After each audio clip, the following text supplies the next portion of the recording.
For the first time in 24 years, the people of Sudan will be able to choose their leader. A drive around town clearly shows who is the main presidential candidate in April's elections. Omar al-Bashir, who came to power in a coup, now has his picture lining every street in the capital, Khartoum. The message is clear. The current head of state, accused of war crimes in Darfur by the International Criminal Court, is doing all to get elected. On the surface, there is little sign of resistance, yet a closer look reveals a steady and growing movement working against all odds to bring about a long-awaited change. Opposition parties have begun to campaign openly.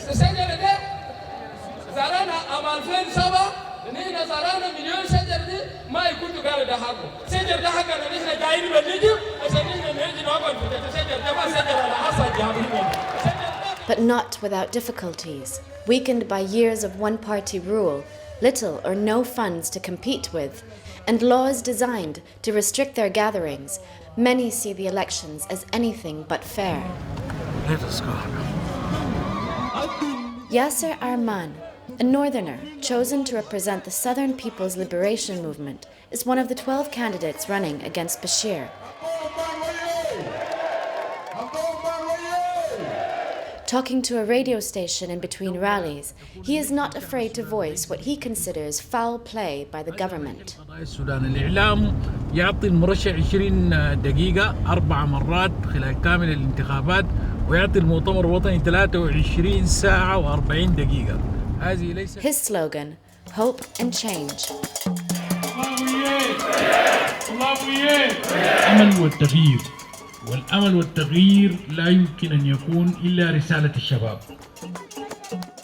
Arman, who has his own critics, has understood the need to include and address the youth, something the ruling National Congress Party failed to do in the past. As a result, youth pressure groups, frustrated with the present regime, are lending support to any opposition parties battling against Bashir. One pressure group in particular, called Girifna, meaning we are fed up, disgusted. We are talking now in the streets, you see, just 3 hours from now, our guys will go out to markets and talk to people. They will talk loudly. They are not afraid of anything. This is a right this is a campaign. So all of the Sudanese people must talk about politics now.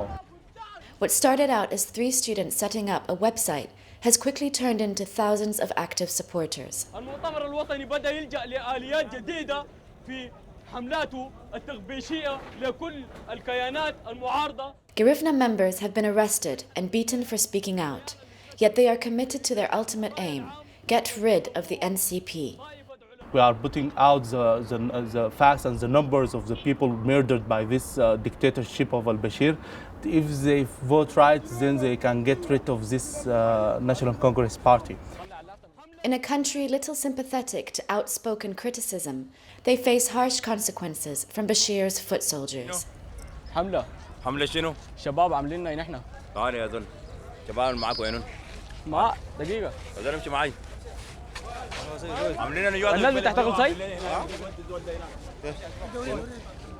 مالك؟ نحن شباب عاملين لنا وخاطبة. We are not doing anything wrong, We are just expressing ourselves and telling people to register and to participate in this election process because it's for the next generation.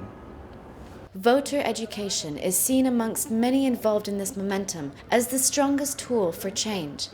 By informing, educating, and motivating voters, the elections have a better chance at being fair and democratic. A completely different approach than Girifna is another group working towards voter education. Funded by international donors, groups of artists are using their skills to boost interest and participation in the elections. مثلا أنا عايزة أقول أنا صوتي بديه للبلقى مكانتي بيهم. يعني أنا أرشح الزول اللي أنا عايزة أرشحه. يعني أنا حرة في اختياري في الزول اللي أنا عايزة أرشحه. دي واحدة من الرسالة. المهم من الموضوع ده كله إنه الناس تكون عارفة انتخابات هي شنو ذاتها، لأنه هنا في ناس ما عارفين انتخابات وما عارفين إنه من حقه يزول إنه يرشح ويترشح وما عارفين إنه قوانين الانتخابات شنو أو يعمل شنو.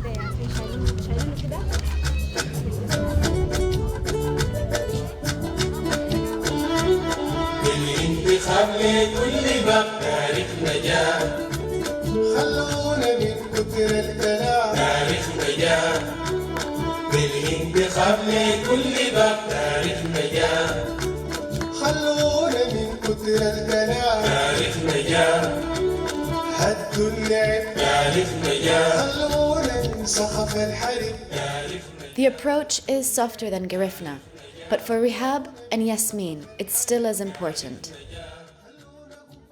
Whether this movement can bring about any real change before April is not sure. Many Sudanese might not be ready for the sudden change, and what may come with it. Better the devil you know seems to be the general consensus. One thing is certain, however, awareness and longing for democracy has begun in the country, and it won't stop here. We will not give up and we will not stop this campaign until we have a good Sudan moving in the right track, you know, where there is a democracy, where is freedom, all people are equal, and the most important is all of the parties in Sudan, all of the Sudanese people putting Sudan first.